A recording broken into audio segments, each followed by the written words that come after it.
চোখের সামনে দুজন ব্যক্তিকে গালাগালি করতে দেখিনি, চোখের সামনে দুজন ব্যক্তিকে অশ্লীল ভাষা ব্যবহার করতে দেখিনি, চোখের সামনে কোনোদিন কোনো মানুষের সাথে বেয়াদবি করেছে এমনটি দেখিনি। কারণ এরকম করার অধিকারই নেই কারো।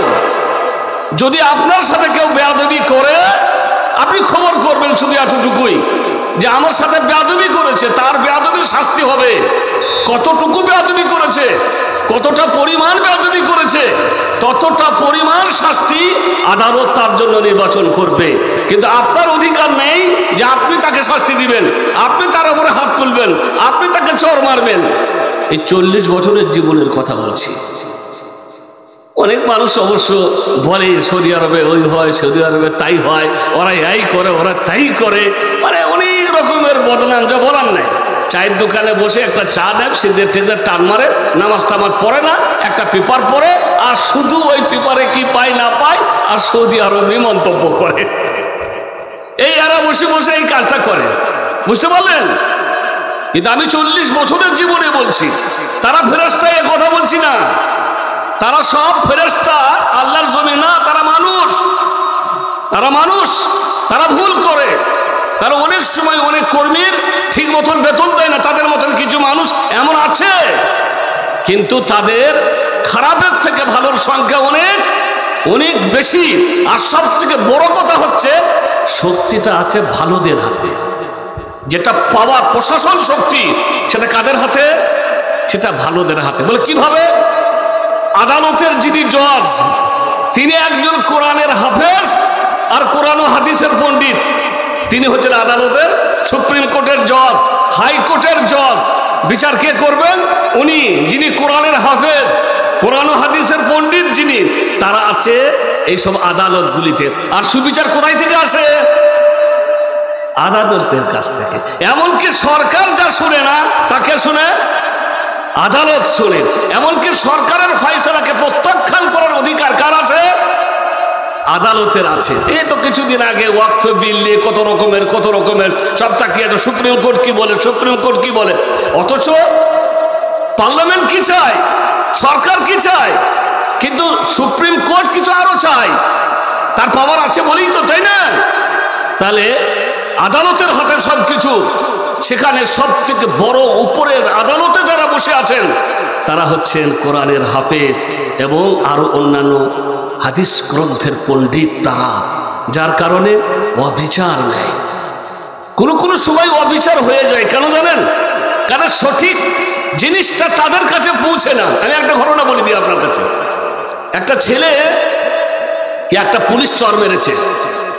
একটা পুলিশের অধিকার হলো যে তার কাজ হলো সে যে কোনো সময় যে কোনো বিদেশিকে দেখবে, বলবে তাল শোনো জিব একামা দেখার, মানে আইডি, যেটা আমার থাকার পারমিশন, আমি বৈধভাবে আছি না অবৈধভাবে আছি, এইটা দেখার অধিকার তার আছে। যদি আমার কাছে সেই আইডি না থাকে তাহলে সে আমাকে অ্যারেস্ট করবে এবং আদালতে পেশ করবে যে এ লুকিয়ে অবৈধভাবে আছে।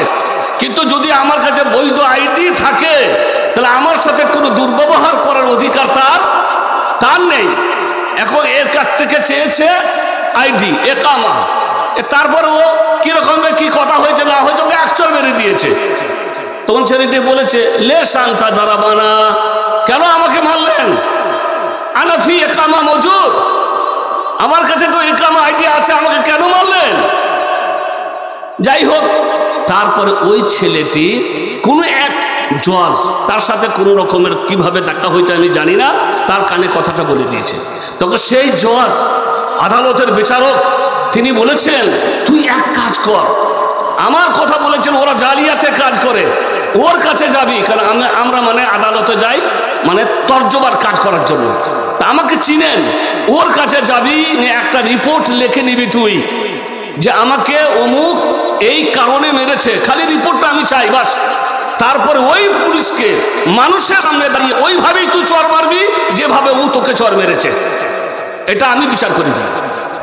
এখন সে আমার কাছে গেল, আমি কিন্তু লিখে দিলাম, লিখে নিয়ে সে তো চলে গেল, জমা দিয়ে দিল কোর্টে। এখন কাজীর কাছে বিচার চলে গেল। কোর্টের যত মানুষ ছিল সমস্ত মানুষগুলি এখন পেরেশান হাল।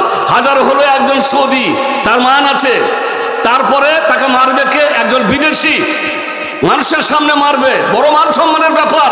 এখন সবাই মিলে এই ছেলেটাকে ধরে বলছে, ভাই তুই মাফ করে দে, তোকে টাকা দিব, তুই যা চাইবে তোকে তাই দিব, তুই পুলিশটাকে মাফ করে দে।